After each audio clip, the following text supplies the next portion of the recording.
네, 샬롬. 네, 이 시간 오후 샬롬 예배 시간입니다. 많이 피곤하시고 많이 졸음이 쏟아지는 시간이지만 그럼에도 불구하고 우리를 이 자리에 있게 하신 하나님의 은혜를 기억하며 감사하며 기뻐 찬양하길 소망합니다. 시간이 되었으므로 제가 기도하고 예배 시작하겠습니다. 사랑하는 하나님 아버지, 정말 죄 가운데 있었던 우리를, 어둠 가운데 있었던 우리를 빛으로 부르시고 구원의 길로 인도하여 주심에 너무나도 감사합니다. 하나님, 우리가 이 자리에 있는 것이 얼마나 큰 은혜인지 잊지 아니하게 하여 주시고 이 시간 그 은혜를 기억하며 감사함으로 전심으로 주님만을 높일 수 있는 시간 되게 하여 주시옵소서. 사랑하는 예수님의 이름으로 기도합니다. 아멘. 같이 찬송가 521장 구원으로 인도하는 찬양하겠습니다. 구원으로 인도하는 그 문은 참 좁으며 생명으로 인도하는 그 길은 참 어머니 우리 몸에 지워있는 그 더러운 죄짐을 하나 없이 벗어놓고 힘써서 들어갑시다. 구원으로 인도하는 그 좁은 문 들어가 영생으로 인도하는 그 생명길 갑시다. 세상에 많은 사람 큰 문으로 들어가 넓은 길로 갈지라도 멸망으로 끝나니 세상 헛된 무기여와 모두 내어버리고 주의 말씀 순종하여 그 생명길로 갑시다. 구원으로 인도하는 그 좁은 문 들어가 영생으로 인도하는 그 생명길 갑시다. 구원의 문 열렸으니 주의 공로 힘입어 주저 말고 들어가서 생명길로 갑시다. 구원의 문 닫힌 후에 들어가고 싶으나 한 번 닫힌 구원의 문 또 열려지지 않으리. 구원으로 인도하는 그 좁은 문 들어가 영생으로 인도하는 그 생명길 구원으로 인도하는 그 좁은 문 영생으로 인도하는 그 생명길 갑시다. 아멘. 네, 정말 그 구원의 길 보여주신 하나님 앞에 나아갈 때 우리가 어떻게 나아가야 하나? 예수의 피를 힘입어 우리가 주님 앞에 나아갑니다.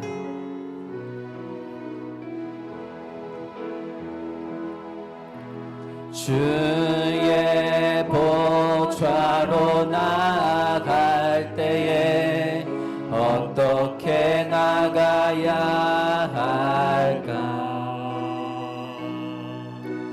나를 구원한 주의 십자가 그것을 믿으며 가네.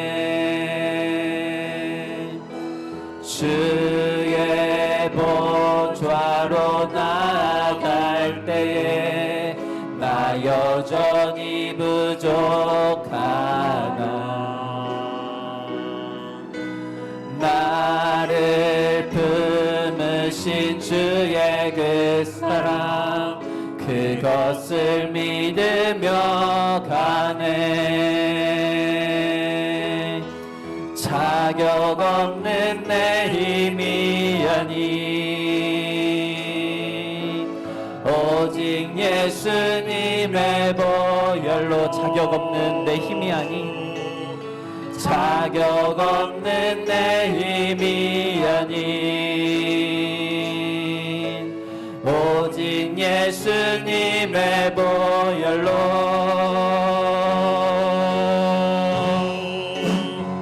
십자가의 보혈 완전하신 사랑 힘입어 나갑니다.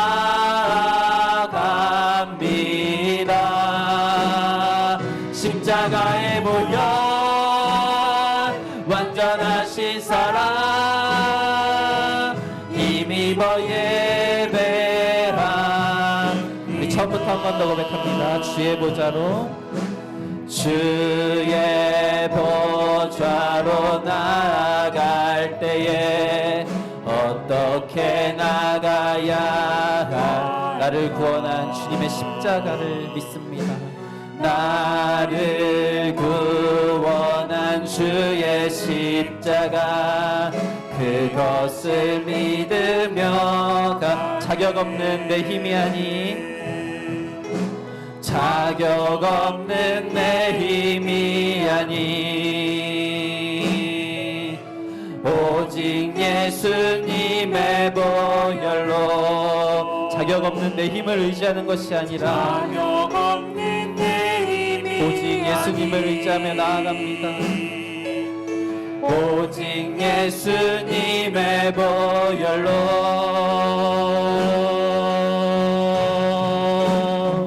십자가의 보혈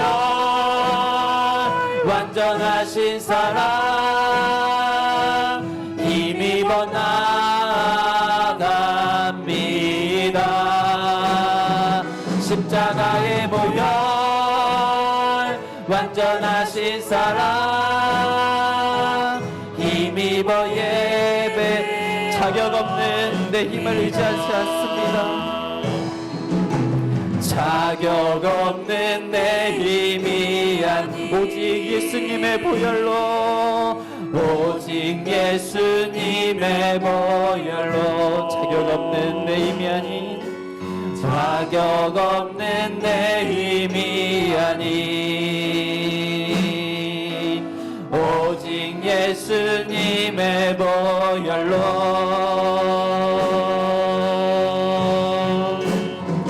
십자가의 보혈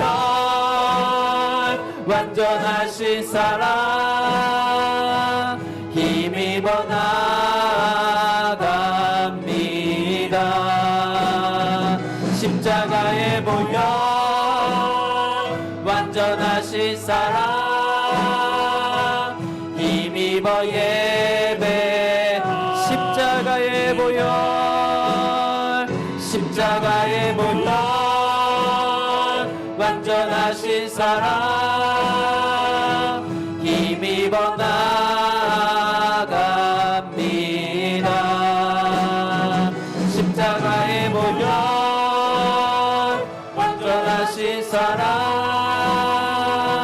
힘입어 예배합니다. 하나님은 너를 만드시는 분 하나님은 너를 만드신 분 너를 가장 많이 알고 계시며 하나님은 너를 만드신 분 너를 가장 깊이 이해하신단다. 하나님은 너를 지키시는 분 너를 절대 포기하지 않으며 하나님은 너를 지키시는 분 너를 쉬지 않고 지켜보신단다. 그의 생각 셀 수 없고 그의 자비 무궁하며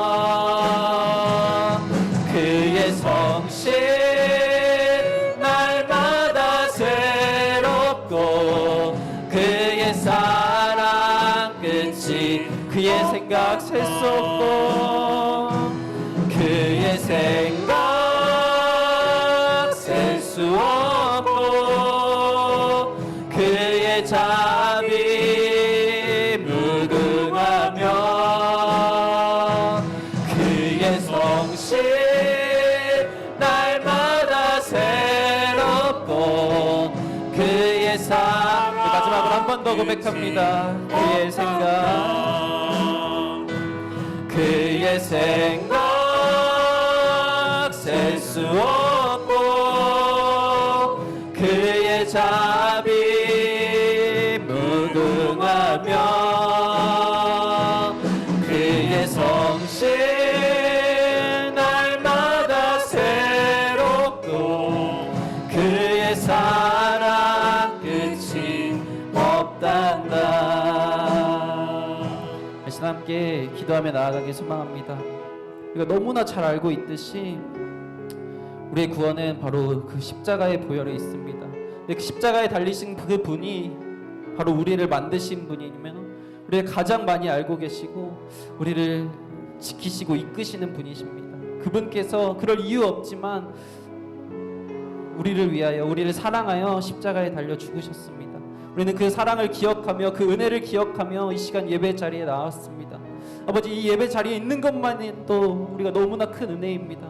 우리가 그 은혜를 기억하며 주님을 높이며 주님만을 예배하며 나아갈 수 있는 우리가 되게 하여 주시옵소서. 우리에게 닥친 그 어떤 것들, 우리는 하나님의 생각을 다 알 수 없지만 다 내려놓고 오직 이 시간 주님만을 예배하며 나아갈 수 있는 우리가 되게 하여 주시옵소서. 이 시간 오직 주님만을 높입니다. 이러한 고백으로 다 같이 주여 한번 부르짖고 기도하며 나아갑니다. 주여,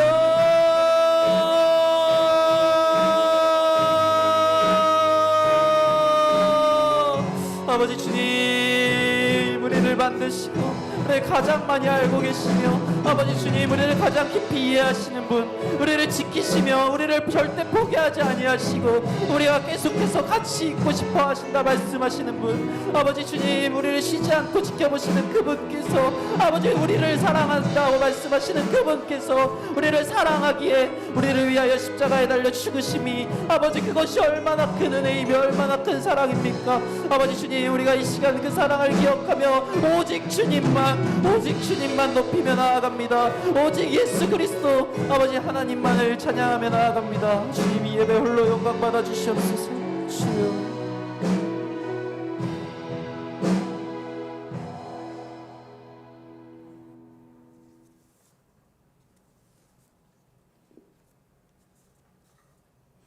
생명이시고 빛이며 사랑이신 하나님 아버지, 감사합니다. 10월의 마지막 주일을 허락해 주셔서 아버지의 은혜 안에 머물게 하시니 감사드립니다. 저희들이 어리석고 연약하며 완악함에도 불구하고 오늘까지 지켜주신 하나님의 은혜에 감사와 경배를 올려드립니다. 하나님 아버지, 저희들이 주님을 따르겠다고 하지만 우리 힘으로는 한 발자국도 주님 앞에 나갈 수 없는 자임을 고백합니다.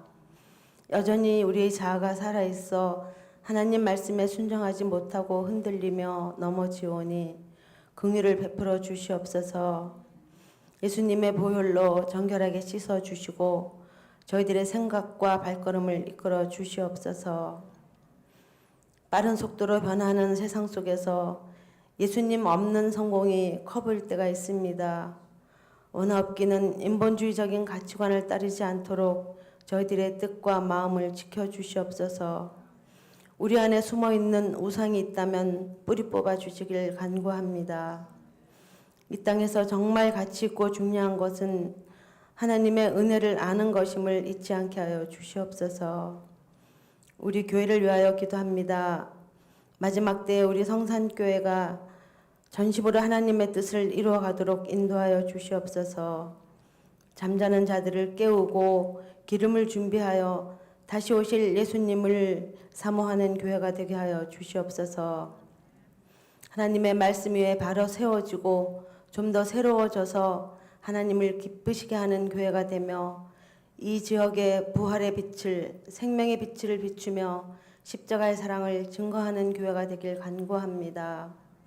특별히 육신이 연약한 지체들이 있사오니 주님 친히 만져주셔서 회복되길 간절히 원합니다. 주여 응답하여 주시옵소서. 이 시간 하나님의 말씀을 전하실 전재국 목사님을 위하여 기도드립니다. 늘 성령 충만케 하시고 영육을 강건하게 지켜주셔서 하나님께서 맡기신 사역을 넉넉히 감당하게 하여 주시옵소서. 오늘 말씀을 전하실 때 성령님께서 친히 주장하시어 하나님께서 원하시는 말씀이 선포되게 역사하여 주시옵소서. 또한 저희들의 귀를 열어주셔서 들은 말씀을 각자의 삶에 잘 적용하도록 은혜를 베풀어 주시옵소서. 하나님을 바라보는 저희들의 눈을 더욱 열어주시옵소서. 마치는 시간까지 성령님께서 다스려 주시길 간구하며 우리 주 예수 그리스도의 이름으로 기도드리옵나이다.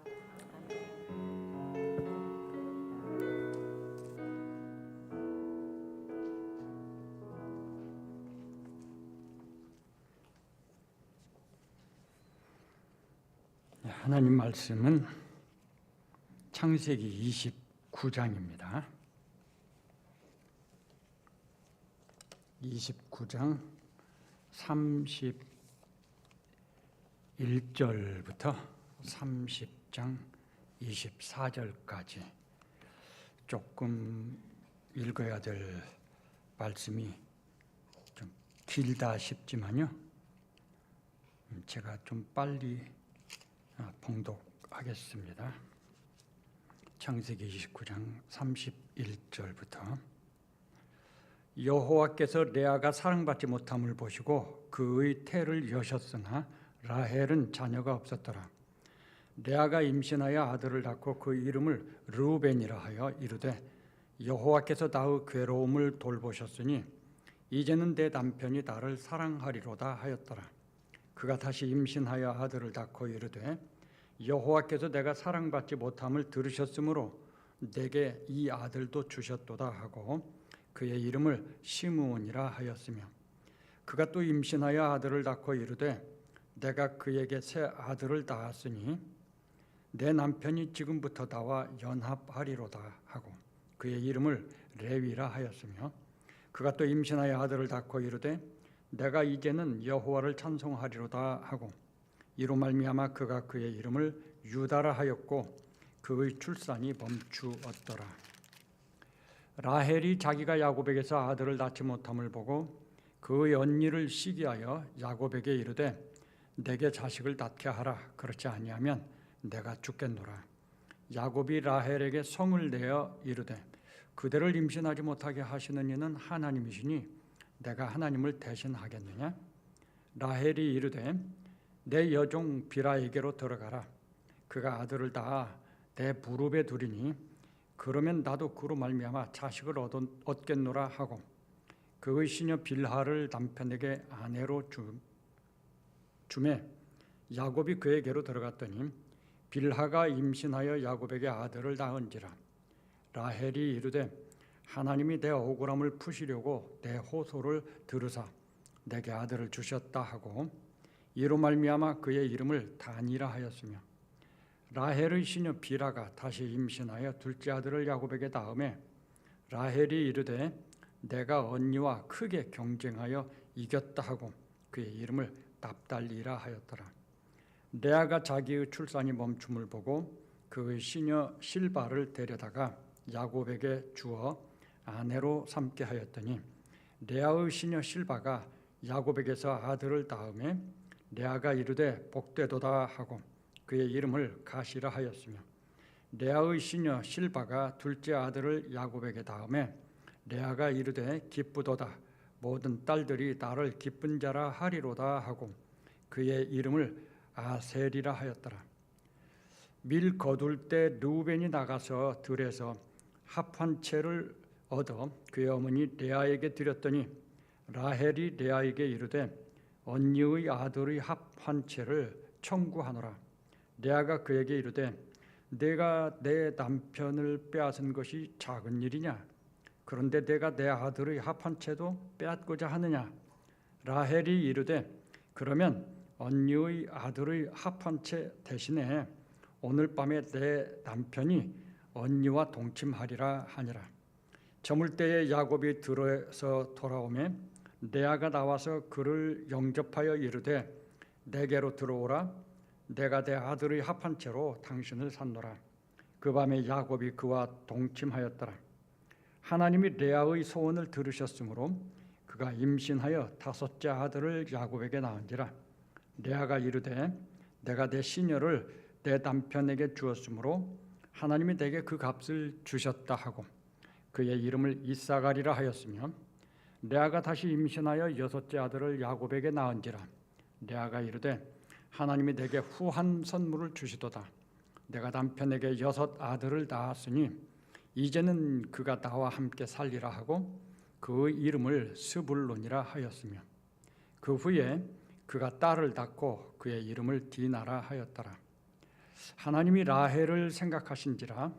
하나님이 그의 소원을 들으시고 그의 태를 여셨으므로 그가 임신하여 아들을 낳고 이르되 하나님이 내 부끄러움을 씻으셨다 하고 그 이름을 요셉이라 하니, 여호와는 다시 다른 아들을 내게 더하시기를 원하노라 하였더라. 하였더라. 아멘. 제가 눈이 좀 전 같지 않은 모양입니다. 오늘 읽은 이 말씀의 내용은 어떤 내용인가? 이렇게 구구절절 설명하지 않아도 여기 있는 내용이 어떤 내용인지는 한마디로 정리가 되겠죠. 야곱이 많은 아들들을 얻었다는 거죠. 그러나 이 이야기들 속에서 우리가 이 겉으로 볼 때는 많은 아들들, 4명의 부인으로부터 많은 아들들을 얻은 것이죠. 그러나 조금만 이 시선을 달리해서 보면 야곱이 얻은 게 아니라 하나님께서 허락하셨다, 이런 것들을 우리가 볼 수가 있는 거죠. 이사야서 55장 8, 9절에 우리가 많이 인용하는 말씀이거든요. 거기 보면은 이는 내 생각이 너희의 생각과 다르며 내 길은 너희의 길과 다름이니라. 여호와의 말씀이니라. 이는 하늘이 땅보다 높음 같이 내 길은 너희의 길보다 높으며 내 생각은 너희의 생각보다 높음이니라 라고 말씀을 했습니다. 여긴 3가지 의미가 있죠. 하나님의 생각이 있고 하나님의 길이 있습니다. 반면에 사람의 생각이 있고 사람의 길이 있다라고 말을 합니다. 또 하나님의 생각과 길은 사람의 생각과 길과 다르다, 차이가 있다, 이렇게 말씀을 하죠. 그리고 하나님의 생각과 길은 사람의 생각과 길보다 비교할 수 없이 하늘이 땅에서 높음같이 그렇게 차이가 있고 높다라고 말을 했습니다. 우리가 흔히 이 세상을 볼 때는 육신의 눈으로 봅니다. 육신의 눈은 드러나 보이는 것에 초점을 맞추죠. 다시 말해서 육신의 눈을 가지고는 하나님의 생각과 길을 알 수 없다, 그런 의미겠습니다. 믿음의 사람은 믿음의 눈으로 봅니다. 믿음의 눈으로 보면 하나님의 생각과 길을 보게 되는 것입니다. 그렇지만 생각해 보면 모든 사람은 처음부터 믿음의 눈을 가지고 처음부터 하나님의 생각과 길을 볼 수 있는 것은 아닙니다. 처음에는 전혀 못 볼 수 있죠. 그러나 하나님의 은혜로 말미암아서 우리가 조금씩 믿음의 눈을 가지고 보는 것을 배우는 것입니다. 얼마나 더 잘 배우느냐 하는 데 따라서 더 많이 보이고 더 잘 보이는 차이가 있겠죠. 야곱의 이야기는 저는 그렇게 생각을 해요. 야곱의, 오늘 우리가 봤지만 야곱의 이 이야기, 이 부분은요, 별 이야기가 없어요. 그냥 아들을 많이 낳았구나. 그런데 그 아들을 낳았다는 게 좀 우리가 볼 때는 그렇게 썩 좋아 보이는 가정 상황이 아니잖아요. 이 가정이 그렇게 좋아 보이지 않아요. 그런데 그런 가정의 가족들이 통해서 야곱이 여기까지만으로 올 때는 11 더하기 하나, 아들 11에 딸 하나를 얻는 거죠. 물론 그렇게 많은 아들들을 얻는 거 이것도 참 중요한 내용입니다. 어쨌든 그런 것들이 우리 눈에 들어오는 거죠. 생각해 보면 우리들이 이 세상을 살면서 경험하는 우리의 이야기 같다는 거죠. 하나님은 이 야곱의 이야기를 통해서 우리가 믿음의 눈으로 보는 그것을 배우기를 원하시는구나, 그렇게 생각을 합니다. 먼저 오늘 읽은 말씀 속에서 이 육신의 눈으로 보이는 것, 즉 사람의 생각과 길을 한번 살펴보도록 하죠. 당연히 야곱 가정의 일입니다. 그 가정이 어떤 식으로 어떻게 생겨지게 됐는가. 우선 야곱의 결혼부터 생각을 해보면요, 야곱이 결혼을 하죠. 근데 어떻게 결혼합니까? 레아를 얻는 것은 속아서 레아를 얻는 거죠. 외삼촌의 속임수 때문에. 그리고 그 라반의 속임으로 인해서 그 결과로 레아와 함께 라헬을 얻으니까 두 부인을 얻게 되는 거예요. 그리고 나서 야곱의 편애가 여기에는 있어요. 야곱이 라헬은 사랑하고 레아는 소홀히 합니다. 아주 차별이 심했어요. 그게 이제 우리가 읽은 29장 1절의 말씀이 그걸 나타내는 거죠. 여호와께서 레아가 사랑받지 못함을 보시고, 이 말이 그런 의미를 나타내는 거죠. 야곱이 참 편애가 심해요. 야곱이 좋아하는 사람은 라헬이었기 때문에 비록 레아가 먼저 첫째 부인이 되었다고 해서 레아를 사랑하는 건 아니었어요. 오히려 더 어떤 면에서 인간적으로 정말 기분이 나빠서도 레아보다는 라헬을 더 사랑하죠. 정말 편애가 심합니다. 그러다 보니까 야곱의 가정 안에는 문제가 많이 생길 수밖에 없어요. 야곱의 사랑을 차지하려는 두 자매의 암투가 있죠. 시기 질투가 있죠. 경쟁이 있어요. 또 차별이 있고요. 이런 싸움 속에서 두 부인이 자기들의 시녀를 또 야곱의 사랑을 차지하려는 그런 욕심으로 인해서 그 시녀들을 부인으로 줘가지고 아들들을 낳게 만들어요. 그래서 야곱이 4명의 부인을 갖게 되는 거잖아요. 우리가 이제 이런 걸 보면서 야곱이 4명의 부인을 가졌는데 우리가 오늘날 부인이 좀 여러 명이 있다고 해서 무슨 문제가 되느냐, 이렇게 생각하면 그건 정말 잘못된 생각이죠. 야곱이 4명의 부인을 원한 거 아니잖아요. 4명의 부인을 목적으로 해서 막 뭐 한 거 없잖아요. 야곱은 정말 그런 마음 전혀 없었어요. 다시 말해서 하나님께서 뭔가 하나님의 뜻을 이루기 위해서 4명의 부인을 허락하시는 것과 내가 뭔가 내 목적과 어떤 욕심을 이루기 위해서 4명의 부인을 가지려고 하는 것은 전혀 다른 상황인 거예요. 우리가 의도를 가지고 계획을 가지고 4명의 부인을 갖겠다, 많은 부인을 갖겠다, 그건 저는 옳지 않다고 봐요. 하나님께서는 그러나 뭔가 하나님의 뜻이 있어서 우리의 생각과는 상관없이 4명의 부인을 허락하실 수도 있다 라고 하는 거죠.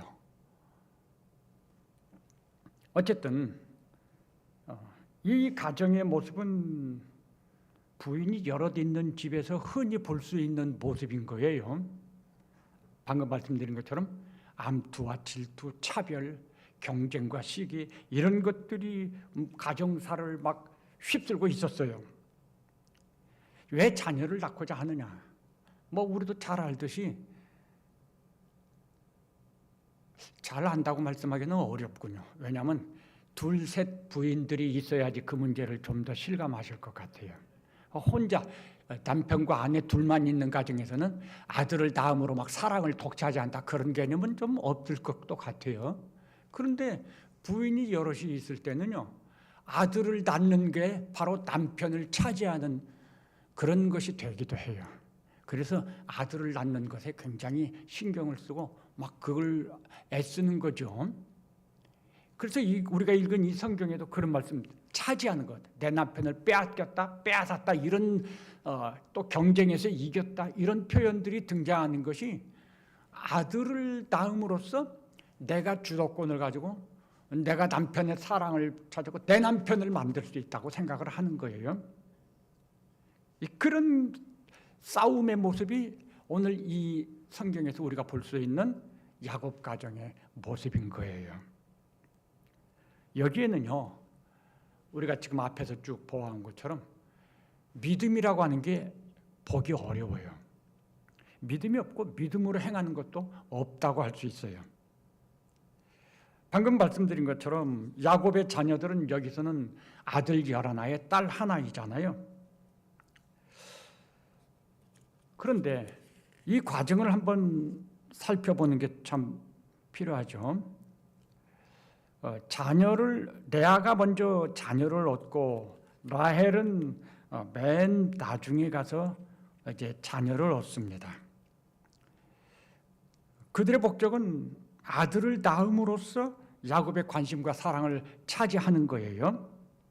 그 목적을 위해서 나름대로 뜻과 계획을 가지고 행하지요. 그래서 시녀들도 주고 합환채도 사고 팔고 뭐 이런 것이 있어요. 그런데 여기에서 중요한 표현이 하나 등장하는데요, 여호와께서라고 하는 표현이에요. 이 시중 여호와께서라는 표현이 반복해서 나와요. 이게 도대체 어떤 의미일까요? 하나님께서 그럼 내가 너희에게 아들을 잉태하도록 하겠다, 이렇게 하나님이 알려주셨을까요? 그래서 그들이 하나님을 인정하는 그런 표현이라고 할 수 있을까요? 저는 그렇게 생각하지 않아요. 물론 여호와께서 태를 여셔서 임신하게 하시고 출산하게 하셨습니다.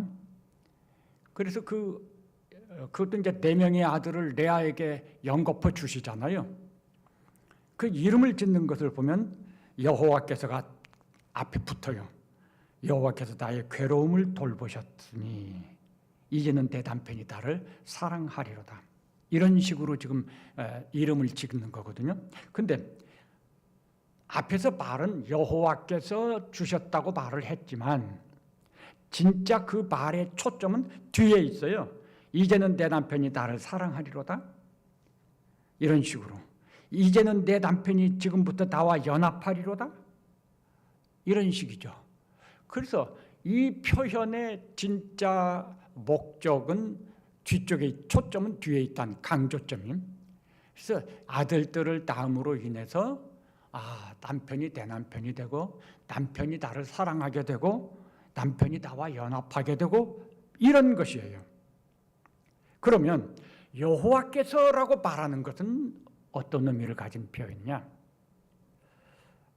비록 그럴지라도 저는 이 여호와께서라는 이 표현이 이들 레아와 라헬의 믿음을 나타내고 있다, 이렇게 생각을 합니다. 물론 그들의 진짜 목적은 하나님을 기뻐하거나 영화롭게 하는 게 아니에요. 그들의 진짜 목적은 자기 중심적인 거죠. 아들을 주셨으니까 이제는 내가 남편과 하나 되고 남편이 나를 사랑하게 되고, 자기 중심적인 거예요. 우리가 사실은 이런 마음을 많이 가지고 있어요. 내 기도를 들어주셔서 감사합니다 라고 하는 그런 방식의 표현이 이런 것과 비슷한 거예요. 우리가 열심히 뭔가 원해서 막 기도하죠. 들어주십니다. 하나님 내 기도 들어주셔서 감사합니다. 그럼 안 들어주시면 감사 안 하는 겁니까? 우리가 알기에 하나님이 안 들어주시면 그것도 감사해요. 왜냐하면 하나님이 선하신 의도, 목적이 있어서 안 들어주시는 거거든요. 들어주시는 것보다 안 들어주시는 것이 더 좋으니까 안 들어주시는 거예요. 그게 하나님 주권을 인정하는 거잖아요. 근데 우리는 대부분 뭔가 열심히 우리가 원하는 것을 기도하고 그것이 이루어지면 감사합니다. 그렇게 반응하는 것이 바로 여기에 레아나 라헬이 보여주는 그런 반응과 통한 반응이다라고 생각을 합니다.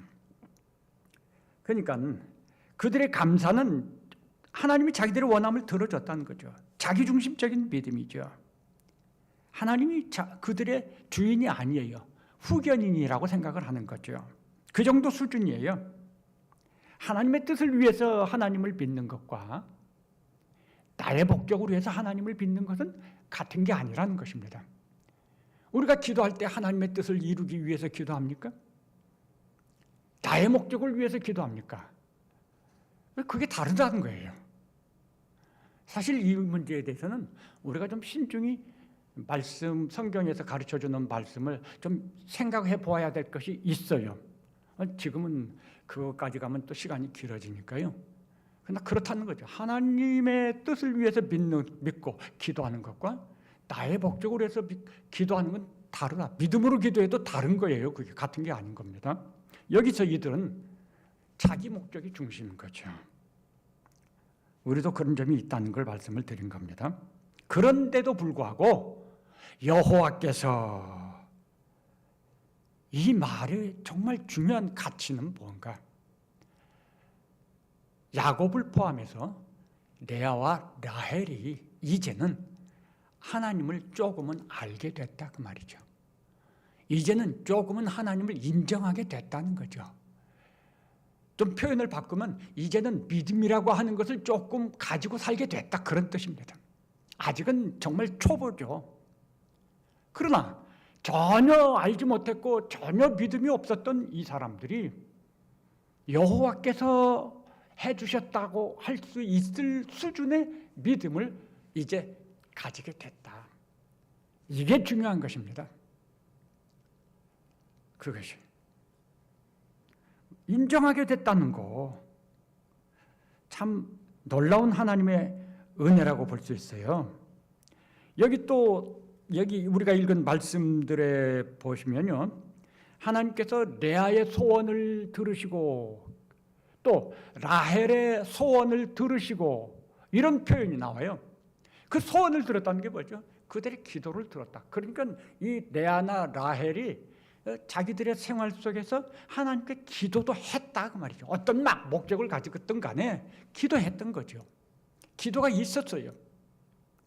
그런 걸 보면 중요한 것은 이들이 하나님을 조금은 알고 이제는 하나님을 인정할 수 있을 만큼 됐고 적어도 자녀를 잉태하는 문제에 대해서는 하나님의 주권에 대해서 인정하고 있었다라고 하는 것을 지금 가르쳐주고 있는 것입니다. 기도해서 나았다. 그렇게도 말할 수 있는 거죠. 야곱도 30장 1, 2절에 보면 라헬이 아들이 없을 때 야곱에게 막 추궁하죠. 나에게도 아들을 낳게 하라. 근데 그러지 않으면 내가 죽겠다. 그러니까 야곱이 뭐라고 말하죠? 아니 잉태하고 임신하고 자녀를 낳는 게 내가 하는 일이냐? 하나님이 하는 일이지. 그런 말을 해요. 자, 여기서 야곱이 하나님의 그 자녀와 관련해서 하나님의 주권을 인정하는 말을 했는데 야곱은 그런 정도의 지식과 믿음은 가지고 있었다는 걸 나타냅니다. 야곱이 언제 그런 걸 배웠을까요? 아버지 집에서 배웠죠. 야곱이요 어렸을 때 아브라함도 살아 있었어요. 아브라함이 이삭을 낳은 이야기, 이삭이 야곱과 에서를 낳은 이야기, 전부 기도해서 나왔잖아요. 하나님의 은혜로. 하나님이 주지 않으면 있을 수 없는 그런 잉태와 임신과 출산이잖아요. 그걸 야곱이 들어서 알았을 거예요. 그러니까 그 정도 지식을 가지고 있는 거죠. 야곱이 그것을 말했어요. 그러면 여기서 야곱이 라헬에게 한 말은 어떤 의미일까요? 변명이죠. 책임 회피고 그거 하나님이 하시는 일이지 내가 하는 일 아니야. 야곱으로서는 아주 적절하게 라헬에게 그렇게 자기를 막 추궁하는 라헬의 그 추궁을 이렇게 피할 수 있는 그런 지혜라고 스스로 생각했을지 모르겠어요. 그러나 어쨌든 야곱이 그런 정도의 수준의 지식과 믿음은 가지고 있었고, 그리고 이제 그 야곱을 통해서 이 레아와 라헬이 역시 자녀를 낳고 하는 것은 하나님께서 하시는 일이라고 하는 이런 정도의 지식과 믿음을 가질 수가 있었다라고 우리가 연결해 볼 수가 있을 것입니다. 중요한 건 이 믿음이, 이 지식이 우리 같은 것은 아니다. 하나님 중심의 믿음과 자기 중심의 믿음이 다르다는 거죠. 여기서 이들은 자기 중심의 믿음이었다, 지식이었다라고 하겠습니다. 이 정도예요. 야곱이 정말 이 결혼을 하면서 또 아들들을 이렇게 많이 낳으면서 하나님 앞에 감사하고 뭐 또 아들들 자녀를 주시라고 기도하고 그런 이야기는 전혀 없거든요. 그러니까 아직 이 야곱의 가정에서는 정말 우리가 본받을 만한 그런 믿음이나 이런 건 없었다라고 할 수 있겠습니다. 이게 우리가 볼 수 있는 이 가정의 현실 모습이었습니다. 그러면 이것만 있느냐? 우리는 이런 것들 속에서 역사하고 일하시는 하나님의 손길을 볼 수 있으면 됩니다. 믿음의 눈으로 보아야 하나님이 보인다고 했잖아요. 믿음의 눈으로 본다는 건 어떻게 하는 것이냐? 하나님의 약속을 근거로 우리가 이 모든 상황을 볼 때 하나님의 말씀, 약속의 말씀을 그런 안경을 끼고 보는 거예요. 그게 믿음의 눈으로 보는 거예요. 세상을 봐도 마찬가지입니다. 하나님의 말씀의 약속의 안경을 쓰고 보는 거예요. 그렇게 그런 안경을 쓰고 보면은 그러면서 그 하나님이 과연 그 약속하신 말씀을 어떻게 이루어 가시는가를 살펴보는 거예요. 그게 믿음의 눈으로 보는 것입니다. 이제 이 야곱의 이 가정사 아들들을 얻는 이야기를 하나님의 그 약속의 말씀에 안경을 쓰고 한번 보자고요. 우선 하나님의 약속이 어떤 것이었죠? 28장 13절부터 15절까지 하나님이 세 가지 약속을 하셨잖아요. 야곱이 집을 출발할 때 첫 번째 약속은 가나안 땅을 약속하셨어요. 두 번째 약속은 자손을 번창하게 한다고 약속하셨죠. 그리고 세 번째 약속은 내가 너와 함께 갔다가 너를 평안하게 다시 고향으로 돌아오겠다는 약속이었어요. 자, 그러면 하나님께서 이루어 주신 약속이 있죠. 하란까지 무사하게 야곱이 오잖아요. 한 절, 29장 1절 한 절로 이야기가 정리되어 있어요. 그런데 야곱이 그 길을 어떻게 무사하게 와요? 하나님의 인도가 있었어요. 약속대로. 우린 그걸 보는 거죠. 그 다음에 또 이루어진 거 뭐가 있죠? 이제 이루어질 것이 결혼하게 한 것이 이루어졌어요. 야곱이 여기 와서 결혼하잖아요. 그동안 나이 70대도록 집에 있을 동안 결혼 못했는데 하란에 와서 뭐 결혼하는 거예요. 그것도 부인을 4명씩이나 얻었어요. 대단히 성공적인 결혼을 했다고 말할 수 있겠습니다. 그러면 이제 앞으로 이루어질 약속은 뭐죠? 자손이죠. 그리고 돌아가는 것. 이 두 가지 남았는데 지금 오늘 우리가 읽은 이 말씀은 자손에 관련된 그런 이야기인 거예요. 하나님이 어떻게 그 자손을 주시겠다고 하는 약속을 이루시는가를 보는 거예요. 항상 이 말씀의 안경을 쓰고 하나님은 어떻게 그 약속을 실천하고 계시는가 이렇게 질문을 하면 도움이 돼요. 하나님은 어떻게 지금 하고 계시지? 야곱이 어떻게 아들들을 낳죠? 아까 부인을 결혼하게 된 것은 라반의 속임이 있었죠. 그래서 그렇게 막 복잡하게 얽히고 설켰지만 결국 4명의 부인을 얻게 되는 거죠. 그리고 야곱은 그런 가운데서 정말 아들들을 낳았는데 말씀드린 것처럼 11명의 아들들을 낳아요. 딸 하나만 있고. 이게 11명의 아들들을 대리 낳는 게 우리가 원한다고 해서 되는 겁니까? 우리가 막 노력한다고 해서 되는 겁니까? 아니잖아요.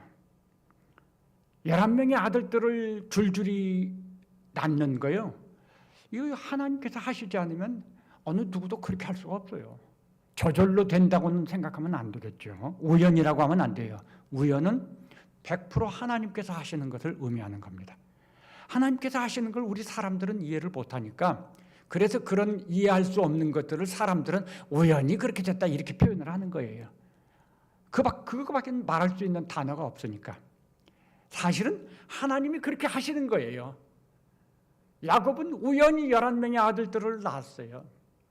하나님이 그렇게 하셨다는 거죠. 이게 의미 있는 거죠. 하나님이 왜 그렇게 하셨죠? 하나님께서는 약속을 하셨어요. 자손이 번창하리라. 이 자손이 번창하는데 야곱에게서 태어난 12명의 아들이 이스라엘 12지파가 되는 거예요. 그리고 좀 더 지나가면 이스라엘 민족이 되는 거예요. 이스라엘 나라가 나오는 거예요. 여기서부터 지금 시작하는 거예요. 하나님의 그 약속들이.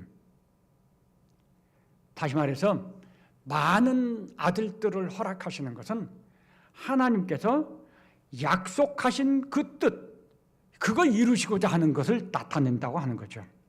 물론 우리 하나님께서는요, 한 명의 부인을 통해서 12명의 아들을 허락하실 수 있어요. 믿습니까? 예, 그렇죠. 그 하나님 전능하시니까. 그런데 하나님은 4명의 부인을, 복잡한 관계 속에서 4명의 부인을 허락하시는 거죠. 그럼 왜 한 명을 통해서 하실 수 있는 일을 왜 4명까지 허락하시느냐? 그거야말로 하나님 마음이죠. 그런데 생각해 보면 한 명이 12명을 낳는 것과 4명이 12명을 낳는 것과 어느 게 좀 더 우리가 소화하기 쉬워요? 예? 어느 것이 좀 더 우리가 이해할 수 있어요? 그게 자연스러운 거죠. 한 명을 통해, 나 하나를 통해서 12명 주세요. 이건 좀 고집스럽잖아요. 좀 우격다짐 같고. 4명을 통해서 12명을 주시는 건 그 뭐 자연스러운 거예요. 누구든지 상상할 수 있는 거예요. 하나님은 주권을 가지고 역사하십니다. 그런데 우리가 오해하면 안 되는 것이죠. 하나님이 주권적으로 역사하신다고 해서 항상 기적을 연출하는 건 아니다라는 거죠. 우리는 하나님이 주권적으로 행사할 때 뭔가 기적을 자꾸 생각을 하는 거, 그런 참 오해를 할 수 있어요. 근데 그건 아니다는 거죠. 하나님이 주권을 가지시고 행하시지만, 그런데 하나님은요, 우리의 마음과 우리의 행위와 우리의 관계가 작용하는 일상 속에서 일하신다는 거. 이게 참 좋은 것 같아요. 근데 우리는 자꾸 막 특별한 거, 그런 거 막 찾으려고 애를 쓰는데 그러지 마시고 항상 우리의 일상 속에서 우리와 함께 하시고 우리를 인도하시고 은혜 주시는 하나님을 찾아보는 것, 이게 진짜 좋은 거라는 거죠. 우리의 삶은 항상 하나님의 은혜 가운데 있어요. 왜요? 약속이 있잖아요. 하나님이 우리와 함께 계시고 성령께서 우리 안에 임하여 계시고 어디에서나 언제나 하나님 우리를 지키시고 돌보시고 인도하신다고 했어요. 그러니까 우리의 일상 속에서 우리는 하나님 보고 듣고 배울 수 있는 거예요. 그걸 뭔가 특별한 걸 자꾸 찾으려고 하는 것이 문제인 거죠.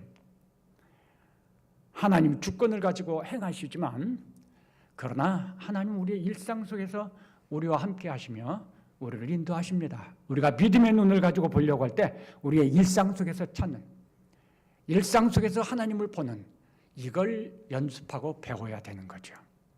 그러면 매 순간순간이 다 감사예요. 모든 일이 다 감사가 돼요.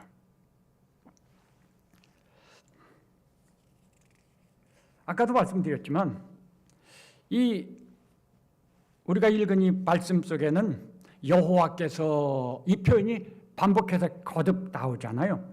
레아의 이야기에서도 나오고 라헬의 이야기에서도 나옵니다. 이게 정말 놀라운 사실이에요. 아무것도 아닌 것이 아닌 거예요. 뭐 그까지 말 한마디 가지고 또 뭐 그냥 할 수만 형식적으로 할 수 있죠. 그런가요? 하나님의 이름 함부로 부를 수 없어요. 여호와께서 작은 변화지만 우리가 이거 소홀히 하거나 놓치면 안 될 거예요. 엘리야 이야기에 지금 계속 여러 가지로 듣고 보고 하시잖아요.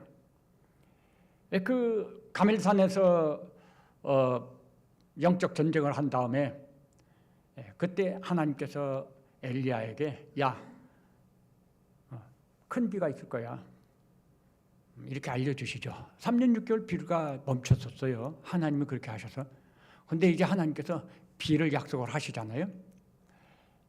그래서 엘리야가 저 봉우리 위로 올라가서 기도를 합니다. 7번인가 기도를 하죠. 그래서 한 6번째까지인가는 기도했는데 아무런 변화가 없었어요.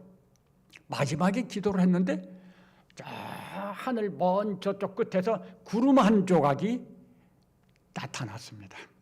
사환이 와서 선생님, 저 먼 하늘 한쪽 끝에 구름 한 조각이 보입니다. 구름 한 조각이 뭐 별거 있나요? 맑은 하늘에서.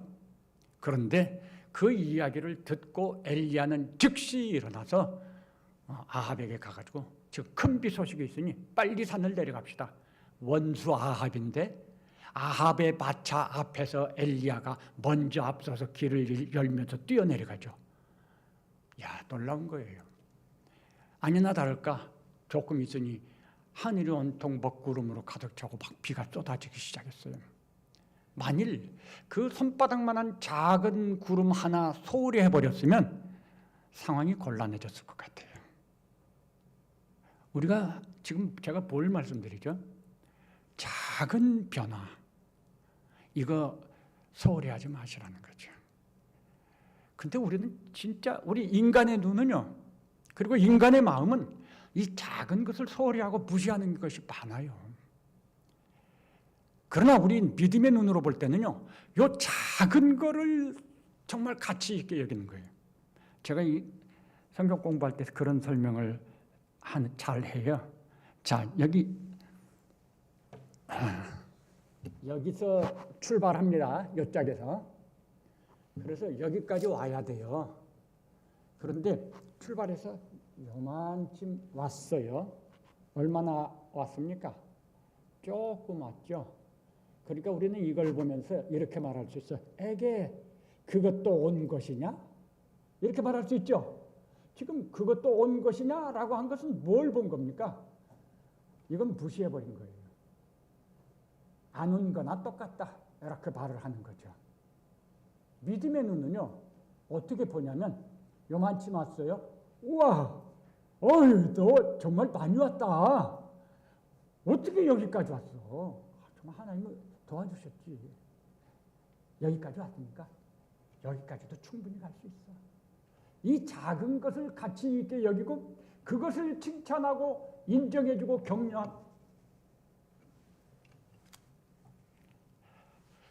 격려하는 것이 이게 믿음의 눈으로 보는 거예요. 이 야곱 집안에 여호와께서 아직은 믿음이 자기중심적인 거예요. 그런데 여호와께서 해주셨구나. 이렇게 말이 나오는 거, 그들이 그런 지식을 갖게 됐다는 거, 이게 정말 중요한 거예요. 우리 믿지 않는 우리 대한민국 사람들이 믿음이 뭔지 예수님이 누군지 몰랐던 사람들이 선교사님들의 역사로 한 사람, 두 사람 알아가기 시작했잖아요. 그것이 퍼져서 이렇게 된 거죠. 그 작은 거, 정말 하나님의 은혜라는 것을 우리가 알고 그걸 가치 있게 인정하고 우리 마음속에서 받아들이고 그것에서부터 우리 믿음을 키워나가는 것입니다. 그걸 붙잡으면서 그걸 보면서 우리의 믿음의 눈을 자꾸 키워나가야 돼요. 그러면 얼마 걸리지 않아서 더 많이 더 잘 보이게 되는 것입니다.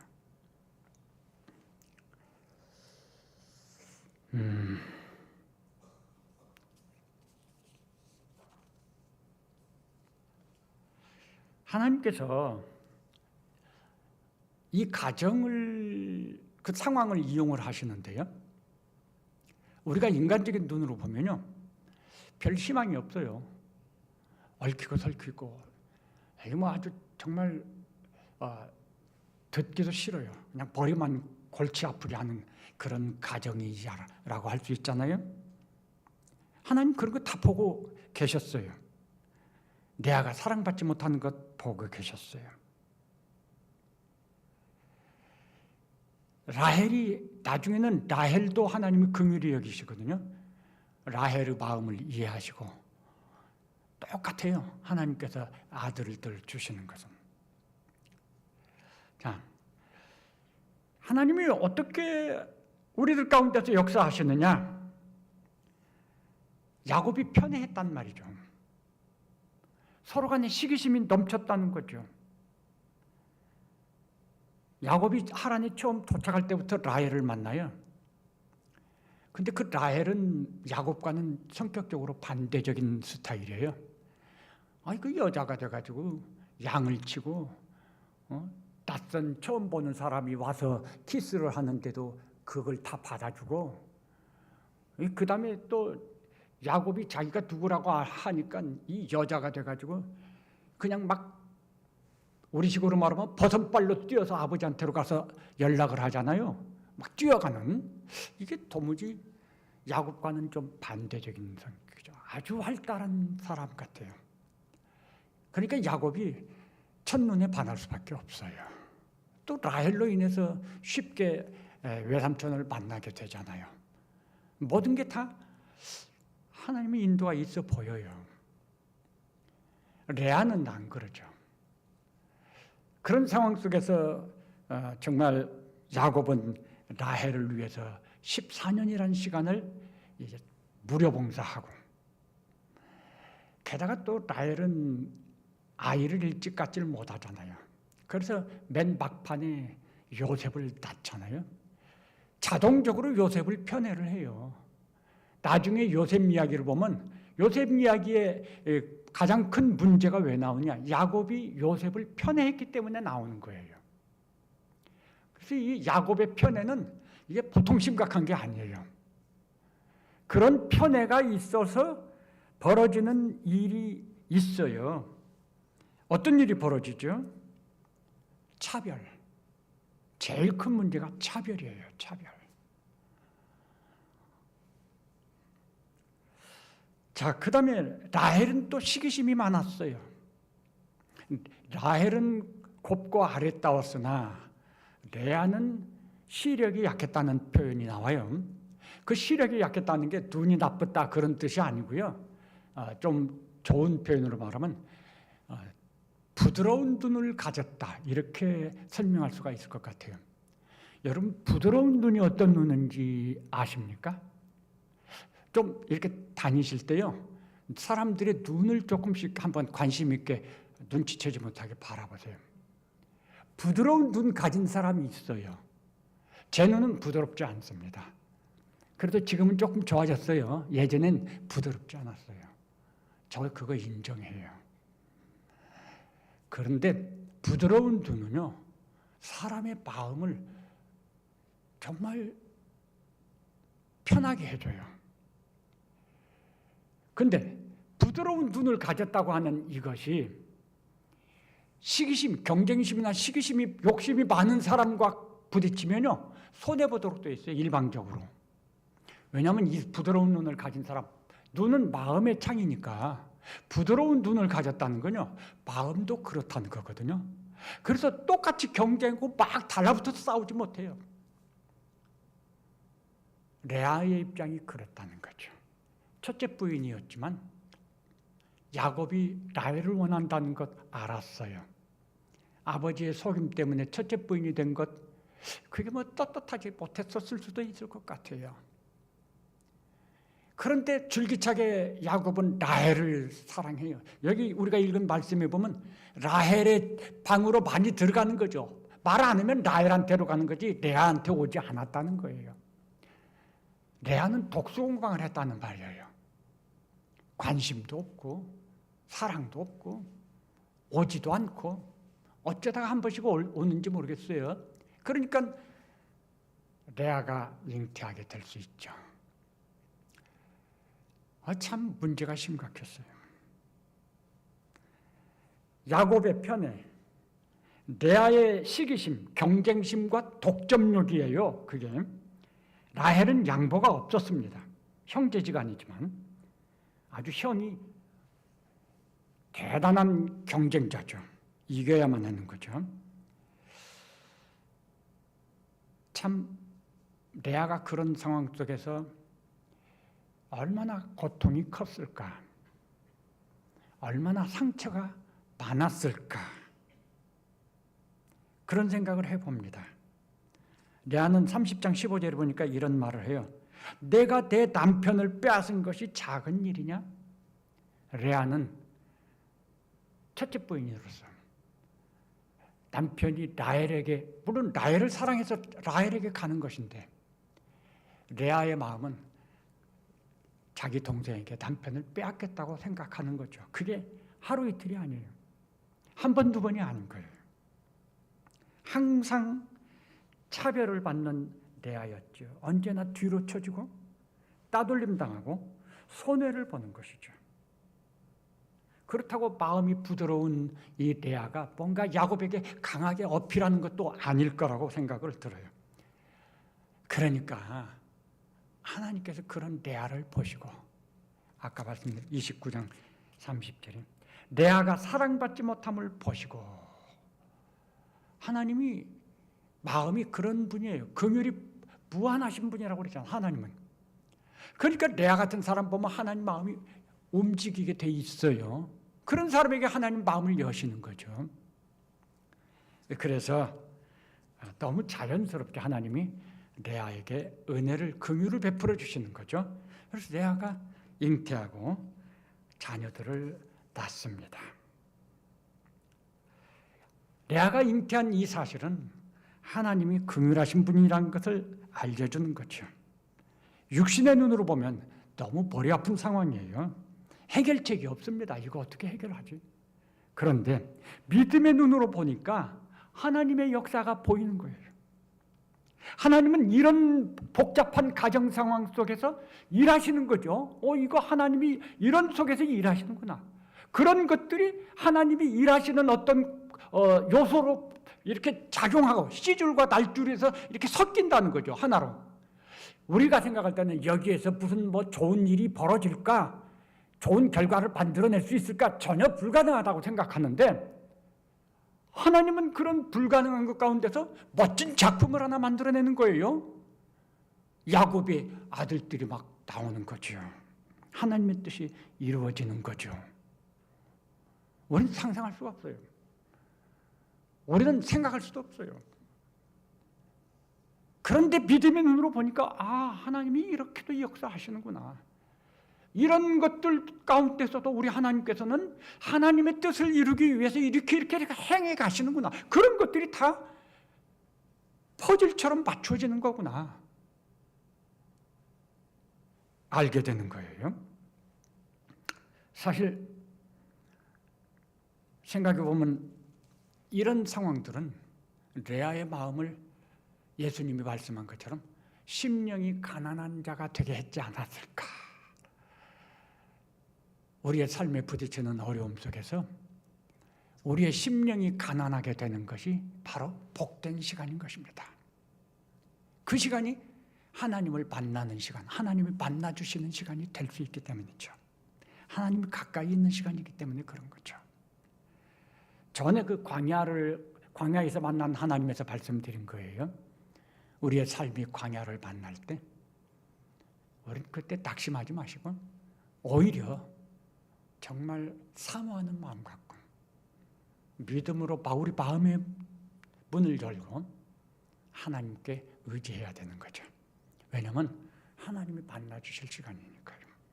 어쩌면 레아가 그랬을 거예요. 그리고 라헬도 결국 끝으로 가서 마지막까지 아기를 낳지 못하니까 이 라헬도 마음이 굉장히 곤고해졌어요. 그게 이제 30장 23절에 있는 말씀이잖아요. 그가 임신하여 아들을 낳고 이르되 하나님이 내 부끄러움을 씻으셨다 하고. 라헬도 처음엔 안 그랬지만 나중에는 레아 같은 마음을 갖게 됐어요. 하나님은 그때 레아의 태를 여시는 거죠. 그렇습니다. 이제 정리를 해보죠. 야곱은 4명의 부인과 12아들을 계획하고 기도했을까요? 하나님 그렇게 내가 자손을 좀 번창하는 데 있어서 이런 필요가 있습니다. 하나님 해주세요. 그랬을까요? 안 그랬겠죠. 다만 이것은요, 하나님의 뜻이었고 하나님의 계획이었습니다. 그런데 인간적으로 볼 때는 그 부인이 많고 아들들이 많다는 건 많은 문제를 만들 수밖에 없는 상황이라고 하는 것을 또 가르쳐 주는 거죠. 거기에서 뭐가 좋은 것들이 나올 수 있을까? 아름다운 작품이 나올 수 있을까? 우리는 그렇게 생각하지만, 그런데 하나님은 그런 모든 상황들 속에서 하나님의 뜻을 이루시는 거죠. 우리는 그냥 신기해요. 우리는 할 말이 없어요. 이게 어떻게 된 일인지 모르는 거죠. 그래서 우리는 그거에 대해서 할 수 있는 말이 그거죠.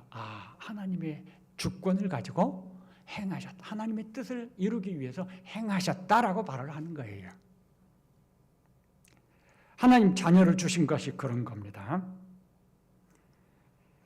가정 안에 있었던 암투와 시련, 편견, 편애와 차별, 이런 모든 것들이 하나님이 야곱에게 아들을 주셔서 하나님의 그 약속을 이루시게 하는 요소들이 된 거예요. 하나님은 그리고 마침내 약속대로 행하셨다는 걸 보여주죠. 우리의 눈에 보이는 것만을 가지고 이해하려고 하고 판단하려고 하면 아무리 해도 알 수가 없어요. 이해할 수가 없어요. 우리는 실망하고 짜증만 날 수밖에 없어요. 어떻게 이런 문제를 해결해야 되나 고민하고 불평할 수밖에 없어요. 그런데 믿음의 눈으로 보니까 전혀 다르게 보이는 거죠. 이 모든 상황과 현실들이 하나님께서 당신의 약속을 이행하고 하나님의 뜻을 이루시는 데 있어서 퍼즐이 되는 거죠. 딱 맞춰서 멋진 그림이 된단 말이죠. 작품이 나오는 거죠. 불가능한 상황 속에서 뭔가 가능해져요. 이게 비빔밥 같은 거지. 모든 것들이 비빔밥이 되어가지고 너무 맛있는 비빔밥이 된 거예요. 먹기 좋은. 믿음의 눈으로 보면 이런 것들이 보인다는 거죠. 야곱 개인만 그런 게 아니에요. 야곱 개인의 가정만 그런 게 아니에요. 이 세상 일도 마찬가지입니다. 세상은 계시록에서 말씀드린 것처럼 사탄이 왕노릇하는 것입니다. 그러니까 얼마나 문제가 많아요. 그리고 시간이 갈수록 문제가 더 많아질 거예요. 재림의 시간이 가까워지면 가까워질수록 세상은 문제가 더 많아집니다. 요즘 우리가 보는 게예요. 지금 우리의 기대는 문제가 좀 가라앉기를 원해요. 근데 우리의 기대하고는 정반대로 가고 있어요. 엄청난 문제들이 나오고 있잖아요. 이거를 어떻게 누가 해결하고, 이거 길이 없잖아요. 왜 그러느냐고 질문을 했죠. 그게 뭐예요? 세상이 끝으로 가고 있다는 걸 가르쳐 주는 것입니다.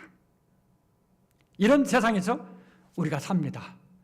자칫 육신의 눈만 가지고 보면요, 이런 세상에서 하나님이 안 보여요. 하나님 못 볼 수가 있어요. 하나님께서 약속하신 이 말씀의 안경을 쓰고 믿음의 눈으로 이 세상을 바라보면요, 지금 이 세상의 모든 일들이 하나님의 주권 가운데서 돌아가고 있구나라고 하는 걸 알게 돼요. 그게 계시록의 이야기예요. 인과 나팔과 대접의 이야기는 오늘 이 세상이 돌아가는 모든 것과 관련된, 특별히 나팔의 이야기가 그걸 가르쳐 주는 거죠. 그래서 우리가 이 나팔의, 계시록의 나팔의 그 말씀을 안경처럼 쓰고 세상을 보면 모든 게 다 하나님의 역사하심이 눈에 들어오도록 돼 있어요. 그래서 하나님께서 참 제가가 아니죠. 하나님께서 저를 통해서 말씀을 하나님의 뜻을 알게 해 주셨다. 저는 그렇게 생각을 합니다. 역사는 하나님의 역사입니다. 역사의 주인 하나님이십니다. 이 세상 역사는요, 하나님의 비전인 하나님의 나라를 이루시고자 하는 하나님의 인도, 일하심 이런 것들로 가득 차 있어요. 육신의 눈만 가지고 보면 그런 게 안 보여요. 말씀의 약속, 즉 믿음의 눈으로 보면은 처음부터 끝까지 알파와 오메가이신 하나님의 역사가, 하나님의 그 행위들이 보여지는 거죠. 그럴 때 우리들의 마음속에는 은혜가 넘치게 돼요. 감사가 있게 되고, 우리는 비록 풍랑이 있는 물 위를 간다고 하지만, 그런데 그 가운데서 평안을 누릴 수가 있습니다. 하나님의 생각과 사람의 생각, 하나님의 길과 사람의 길은 하늘이 땅보다 높은 같이 다르다. 믿는 사람들은 하나님의 생각, 하나님의 일에 초점을 맞추고 믿음의 눈으로 말씀의 약속의 안경을 쓰고 하나님께서 어떤 생각을 가지고 있고 하나님께서 어떻게 일하시는지 이거를 보고 배우는, 그렇게 하려고 해야 돼. 그게 진짜 믿음으로 사는 삶이라고 하는 것입니다. 저도 배우고 있고요. 우리 모두가 잘 배우셔서 우리의 삶의 순간순간 구석구석 우리와 함께 동행하시는 하나님, 우리를 붙잡고 인도하시는 하나님, 그 하나님을 기뻐하면서 우리의 모든 삶의 순간순간들이 정말 즐겁고 감사가 넘치고 기쁨이 있는 그런 하루하루 되시기를 바랍니다. 기도하시겠습니다. 하나님,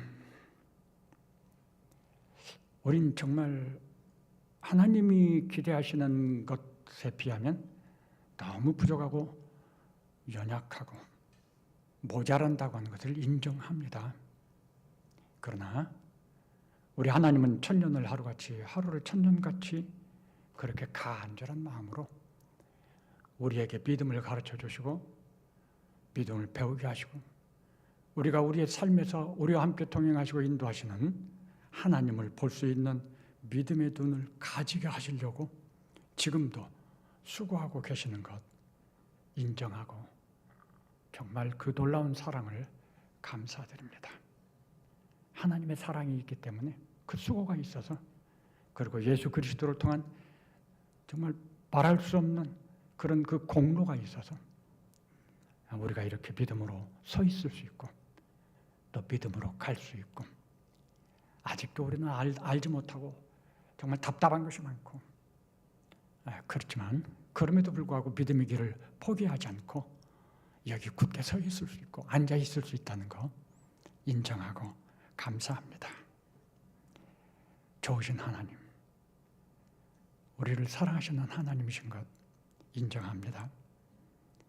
언제나 우리를 붙잡아 주시고 우리를 주장하여 주시고, 그래서 야고보에서 하나님의 뜻을 이루신 것처럼 오늘 우리에게서 하나님의 뜻을 이루시고, 그리고 우리를 하나님의 믿음의 사람으로 이렇게 온전히 세워주시고, 우리를 통해서 우리의 가정이, 우리의 교회가 하나님의 은혜와 축복으로 가득 찬 그런 은혜로운 곳이 되도록 주장하여 주시옵소서. 감사드립니다. 예수님의 이름으로 기도합니다. 지금은 우리 구주 예수 그리스도의 은혜와 하나님 아버지의 크신 사랑과 성령 하나님의 감화 감동 충만 교통하심이 우리 모든 성도들과 그 가정과 또 우리 교회 위에 영원토록 함께 계실지어다.